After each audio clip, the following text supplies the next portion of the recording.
السلام علیکم viewers, knowledge versus knowledge my channel میں آج آپ کے لیے ایک اور کویسچن جو CSS 2019 میں پولیٹیکل سائنس کے پیپر میں آیا ہے اس کو میں آج آپ کو آنسر کرنے جا رہی ہوں۔ تھوڑا سا اپنے بارے میں بتاتی چلوں، دوبارہ جو نیو ویورز ہیں میرے بارے میں نہیں جانتے وہ میں ان کو بتانا چاہوں گی کہ I am gold medalist in political science and international relations from Bahauddin Zakariya University Multan, اور اس سے پہلے پنجاب یونیورسٹی میں جب میں نے گریجویشن کیا تھا تب بھی میں نے وہاں پولیٹیکل سائنس میں فرسٹ ڈویژن لی تھی، اور اس کے بعد جب میں نے CSS کا امتحان دیا تو میں نے 200 میں سے 150 مارکس پولیٹیکل سائنس میں لیے ہیں، لہٰذا آئی نو کہ آنسرس کس طرح سے دینے ہیں تاکہ آپ بھی میکسیمم نمبر میری طرح جو ہے وہ حاصل کر سکیں۔ پولیٹیکل سائنس ایک ایسا سبجیکٹ ہے جو کہ آپ کو CSS کے ایگزام میں مختلف پیپرز میں کام آتا ہے، آپ کو کرنٹ افیئرس کو بھی سپورٹ کرتا ہے، آپ کو پاکستان افیئر میں بھی سپورٹ کرتا ہے، کانسٹیٹیوشنل ہسٹری اگر آپ امریکہ کی رکھتے ہیں اس میں بھی آپ کو سپورٹ کرتا ہے کیونکہ آپ کانسٹیٹیوشنس پڑھتے ہیں۔ پولیٹیکل سائنس کے جو پیپر جو سلیبس FPSC نے اس کو ڈیفائن کیا ہوا ہے، جو اس نے بتایا ہوا ہے، اس میں آپ اٹیمپٹ کرتے ہیں تو پولیٹیکل سائنس کا اٹ سیلف پیپر آپ کا تیار ہو جاتا ہے، تو یعنی you can with political science you can prepare 4 papers of Central Superior Services of Pakistan۔ آج کا جو ہمارا کویسچن ہے، اس سے پہلے میں نے theory of separation of power جو مونٹیسکیو کی فرینچ پولیٹیکل تھنکر ہے اس کی میں نے تھیری آپ کو کویسچنز میں نے اٹیمپٹ کیا تھا، اور اس میں نے آپ کو سمجھایا تھا کہ آپ نے اس کویسچن کو کس طرح سے اٹیمپٹ کرنا ہے۔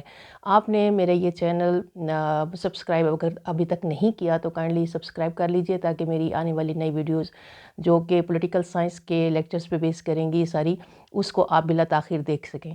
اور اس کے علاوہ میں آپ کو یہ کہتی چلوں کہ اگر آپ یہ وہ روٹین میں نہیں ہے جس طرح سے باقی ہمارے ساتھی کہتے ہیں کہ جی آپ پورا میرا ویڈیو دیکھیں گے، پورا میرے لیکچر سنیں گے تو آپ کو جو ہے اس کا فائدہ ہوگا اور آپ کو بہت ساری چیزیں ملیں گی۔ یقیناً اس میرے ویڈیو میں آپ کو وہ تمام چیزیں آپ کو ملیں گی جو آپ اٹیمپٹ کریں گے کویسچن کے اندر، اور آپ کو یقیناً آپ اس پوزیشن میں ہوں گے کہ کبھی اگر سوورینٹی کے اوپر کوئی کویسچن آ جاتا ہے آپ کو تو you will be in a position, اگر کبھی انٹرویو میں پوچھا جاتا ہے you will be in a good position to explain it thoroughly, اور اس کا کرکس بھی آپ جو ہے اس کو بیان کر سکیں گے۔ When your concept is clear تو آپ کرکس بھی بتا سکتے ہوتے ہیں، لیکن اگر آپ کا کانسیپٹ ہی کلیئر نہیں ہے تو آپ کسی آبجیکٹیو اور سبجیکٹیو کویسچنس کو آپ اٹیمپٹ نہیں کر سکتے۔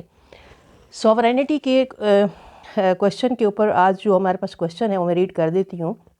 جو 2019 میں کویسچن آیا تھا وہ یہ تھا کہ وائی مونوئسٹک اور absolute concept of sovereignty has been ابنڈنڈ۔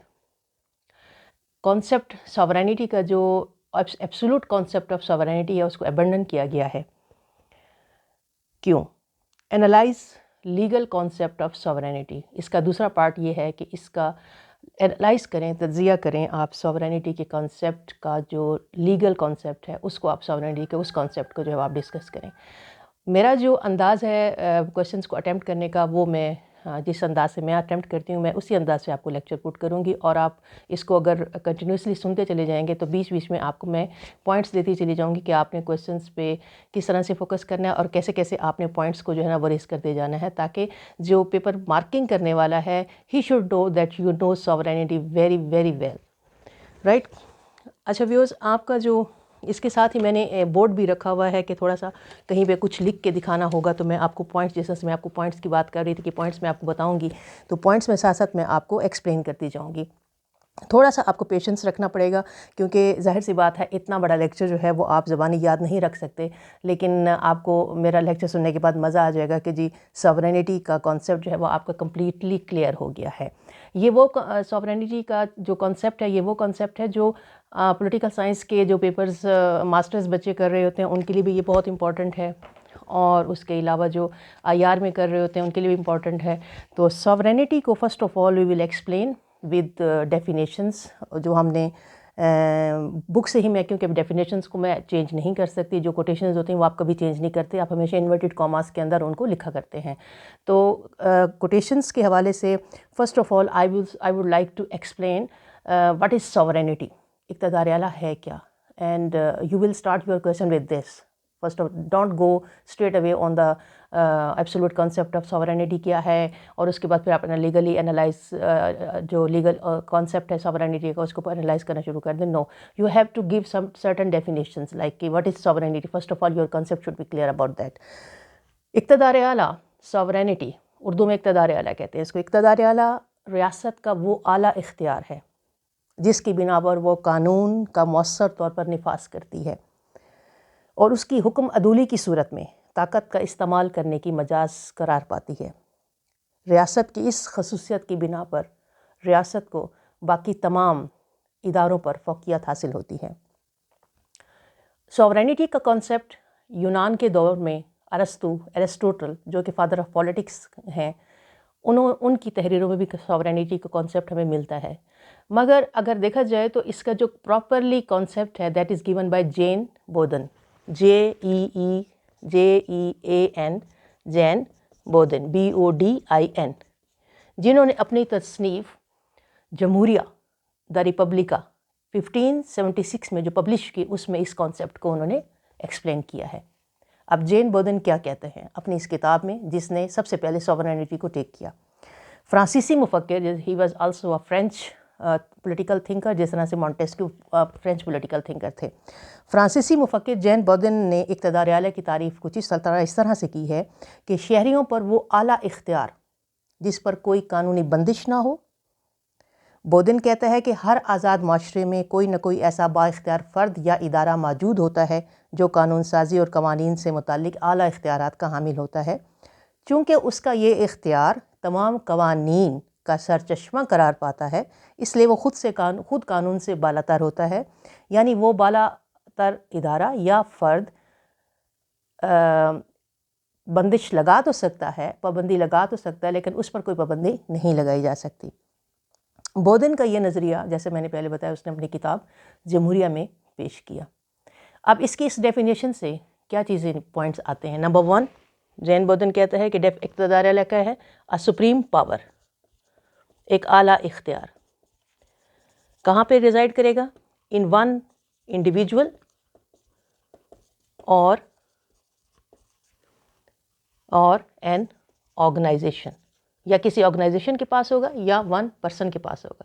One person man when you can imagine the monarchy and the kingship was there, the king was the sole authority or the sole you can say sole sovereign, اقتدار مقتدر اعلیٰ ہوتا ہے وہ.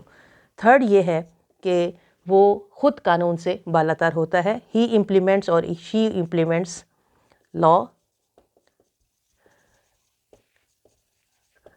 but he is above the law. Implement تو کرتا ہے, باقیوں پر لاگو کرتا ہے, لیکن اس پر کوئی پابندی, کوئی قانون لاگو نہیں ہو سکتا.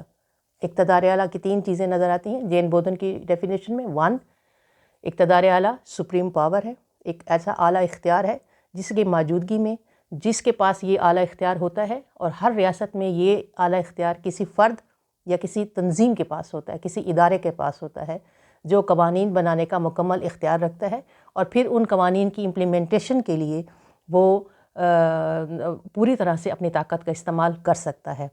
وہ قانون دیتا ہے, اس پر کوئی قانونی یا پابندی نہیں لگائی جا سکتی. یہ جین بودن کے کانسیپٹ ہیں اور اس سے ہمیں 3 پوائنٹس ملتے ہیں. آپ نے اسی طرح سے 3 پوائنٹس کو ڈیفینیشن دینے کے بعد 3 پوائنٹس کو آپ نے ایکسپلین کرنا ہے. 1 2 3. دین ایک اور جو پولیٹیکل تھنکر ہیں گروشیس, انہوں نے کیا کہا ہے؟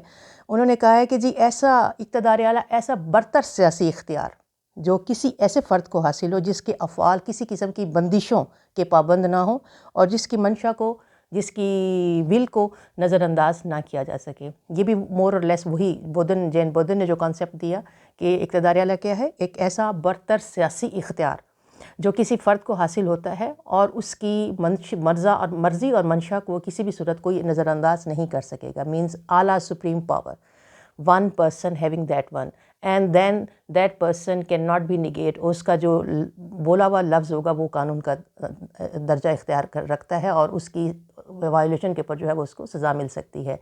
تو that means you can say the مونارکی, the king شپ جو ہے اس کو ہم یہاں پہ ایکسپلین کر رہے ہیں کہ کیونکہ ایک فرد واحد تو وہی ہوتا ہے جس کے پاس پاورز ہوتی ہیں اور وہ اپنے اختیارات کو استعمال کرتا ہے اور اپنے ہر حکم کو جو ہے وہ قانون کا درجہ دیتا ہے اور اس کی حکم عدولی کو جو ہے وہ گناہ سزا قرار دیتا ہے.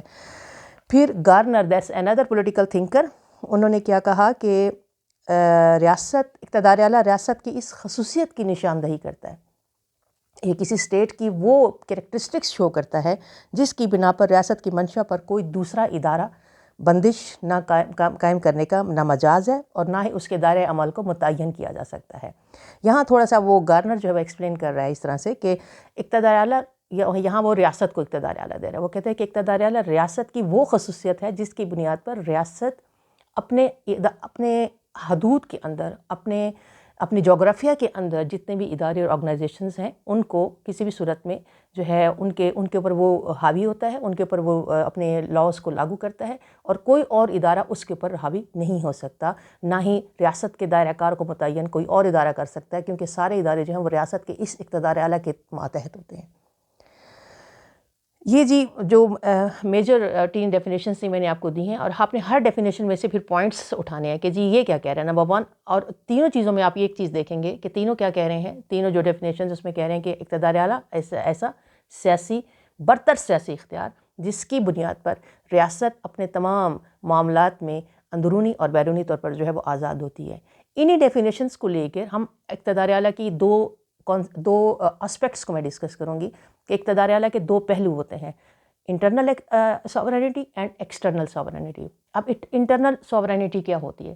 انٹرنل ساورینٹی مینس کہ ریاست، جیسے کہ ابھی گارنر کی الفاظ میں ہم یہ بات کر رہے تھے کہ گارنر نے یہ کہا کہ اقتدار اعلیٰ ریاست کا وہ خصوصیت ہے جس کی بنیاد پر وہ اپنے حدود کے اندر موجود تمام اداروں پر پابندی لگا سکتے، بندش لگا سکتی ہے، اور کوئی اور اس کے دائرہ کار کو متعین نہیں کر سکتا۔ دیٹ مینس کہ ریاست کے اندر موجود تمام آرگنائزیشنز، تمام ادارے ریاست کے ماتحت ہوتے ہیں۔ ریاست ان کے بارے میں ریگولیشن کر سکتی ہے، ان کے اوپر لاز امپلیمنٹ کر سکتی ہے، ان کو ہر طرح سے پابند کر سکتی ہے اپنے لاز کو امپلیمنٹ کرانے کی صورت میں۔ یہ اقتدار اعلیٰ ہوتا ہے، ریاست کا اندرونی اقتدار اعلیٰ، یعنی اپنے حدود کے اندر ریاست جو ہے وہ خود مختار با اختیار ہوتی ہے۔ لیکن اور اگر آپ یہ دیکھیں کہ کبھی کسی سماجی سرگرمی کو ریاست ریگولیٹ نہیں کر رہی، منضبط نہیں کر رہی، but that doesn't mean that state doesn't have any sovereignty. State has sovereignty, it is a sovereign state, but if it's ignoring something or it's ignoring some certain activities, that means there may be something کوئی مصلحت ہو سکتی ہے، کوئی کسی خاص وجہ سے اس چیز کو جو ہے وہ ریگولیٹ نہیں کیا جا رہا، but that doesn't mean that she doesn't have any sovereignty or any authority on that certain social activity جس کو اسٹیٹ جو ہے وہ کنٹرول نہیں کر رہی۔ تو اس کی وجہ یہ نہیں ہے کہ اسٹیٹ کے پاس وہ اختیار نہیں ہے کہ وہ کر نہیں سکتی، اسٹیٹ کر سکتی ہے، لیکن وہ کچھ مصلحت کی بنا پر وہ ایسا نہیں کرتی۔ This is called internal sovereignty of a state. Then اس کا ساورینٹی کا ایک اور اسپیکٹ ہے جو ڈیفینیشن سے ہمیں نظر آیا، وہ یہ ہے کہ اسٹیٹ جو ہے وہ اپنے بیرونی افعال میں بھی وہ خود مختار ہوتی ہے۔ جیسا کہ گارنر نے کہا کہ اسٹیٹ کے دائرۂ عمل کو متعین نہیں کیا جا سکتا، کوئی ادارہ بھی اسٹیٹ کے دائرۂ عمل کو، یعنی اسٹیٹ نے کہاں کہاں تک کام کرنا ہے، اسٹیٹ نے کون کون سی پالیسیز بنانی ہیں، اسٹیٹ نے کون کون سے لاز بنانے ہیں، اس کے بارے میں کوئی اس کو گائیڈ نہیں کر سکتا۔ اسٹیٹ خود جو ہے وہ اس کے بارے میں سرٹن کرتی ہے کہ وہ کون کون سے قوانین اپنے ملک میں جو ہے اس نے امپلیمنٹ کرنے ہیں۔ تو یہ تو انٹرنل تھا۔ تو ایکسٹرنلی بھی اسی طرح سے ہے کہ خارجہ پالیسی جو ریاستیں اپنی بناتی ہیں، وہ خارجہ پالیسی کے حوالے سے کسی بھی اور ملک سے ڈکٹیشن نہیں لیتی کہ انہوں نے کس ملک سے تعلقات قائم رکھنے ہیں اور کس ملک سے تعلقات بنانے ہیں، کس سے توڑنے ہیں، کس سے جوڑنے ہیں، کون سی آرگنائزیشن انٹرنیشنلی جو ہے انہوں نے جوائن کرنی ہے، کون سی انٹرنیشنل ٹریٹیز کرنی ہے ملکوں کے ساتھ، اس کے اوپر کوئی بھی اس کے اوپر اسٹیٹ کے اوپر پابندی نہیں لگا سکتا۔ That is called external aspect of sovereignty. اقتدار اعلیٰ کا بیرونی پہلو ہے کہ ریاست اپنے بیرونی معاملات میں آزاد اور خود مختار ہوتی ہے۔ اگر کوئی ریاست ایسا نہیں کر سکتی that means that state is not sovereign. That status is not sovereign state. Its status may be it can be a protectorate state کہتے ہیں اس کو، کہ جب یہ اس طرح کی ریاستیں اس وقت جنم لیتی ہیں، اس وقت سامنے وجود میں آتی ہیں جب جنگ کے بعد کچھ ایسے جو شکست خوردہ جنگ میں جو ہارے ہوئے کنٹریز ہوتے ہیں، ان کے علاقوں کو جو ہے وہ فتح کرنے والی جو قومیں ہوتی ہیں، جو فتح کرنے والی نیشن ہوتی ہے، کنٹری ہوتا ہے، وہ ان کے علاقوں کو مختلف جو ان کے ایلائز ہوتے ہیں ان کے درمیان آپس میں بانٹ دیتے ہیں کہ جی for certain period of time آپ نے اس علاقے کو پروٹیکٹ کرنا ہے، اس کے علاقے کے کو لک آفٹر کرنا ہے، اس کے میٹرز کو دیکھنا ہے۔ تو وہ علاقے جو ہوتے ہیں they are not state, they are not sovereign because they are not independent in their internal and external matters both. So they are not the proper sovereign states. تو یہ ہیں اقتدار اعلیٰ کا اندرونی پہلو اور اقتدار اعلیٰ کا بیرونی پہلو. اقتدار اعلیٰ کا بیرونی پہلو کیا ہے کہ تمام اداروں کے اوپر ریاست اپنی فوقیت رکھتی ہے اور ریاست جس طرح کا لاء چاہے وہ پاس کر سکتی ہے. کوئی ادارہ ریاست سے بالاتر نہیں ہو سکتا. اور بیرونی پہلو کیا ہے کہ ریاست جو ہے وہ اپنے تمام اختیارات کے، اپنے تمام خارجہ پالیسی کے معاملات میں وہ انڈیپینڈنٹ اور خود مختار ہوتی ہے، اور اس کو کسی بھی قسم کے جو ہے وہ ڈکٹیشنز جو ہے وہ نہیں دی جا سکتی. اور ہر ریاست جو ہے، اسی لیے آپ اکثر سنتے ہوں گے انٹرنیشنلی جب کبھی کوئی بات ہو رہی ہوتی ہے تو وہ ریاستیں جو ہیں وہ اس طرح سے چیخ کے بات کر رہی ہوتی ہیں جب کسی فورم پہ ہوتی ہیں کہ جی ہم ساورن اسٹیٹس ہیں، ہماری ساورنٹی کو چیلنج کیا جا رہا ہے، ہماری انٹیگریٹی کو چیلنج کیا جا رہا ہے. Why we are going to pressurize these things کہ ہمیں یہ پالیسیز اختیار کرنی ہیں، ہم نے یہ کام کرنا ہے. We are independent state and we have to look after our own internal and external matters. No other state is allowed internationally to intervene in the internal affairs of any state because they are the sovereign states. They all are the sovereign state status. They have this status as well. So this is the definition, number one. Then sovereignty کا external and internal value. یہ میرا پہلا lecture ہے اس کا، جو کہ ہم نے کویشچن کو اٹیمپٹ کرنا ہے، اور اس کے بعد پھر نیکسٹ جو ہے وہ آپ کو میں دیتی ہوں کائنڈز آف ساورینٹی. اس کو بھی آپ نے ٹچ کرنا ہے کیونکہ کائنڈز آف ساورینٹی میں ہی آپ کو پتہ چلے گا کہ جو مونوئسٹک اور ایبسولوٹ کانسیپٹ آف ساورینٹی تھا وہ کیا تھا. اس کے بعد پھر ہم اس کے لیگل آسپیکٹ پر آئیں گے. Thank you very much.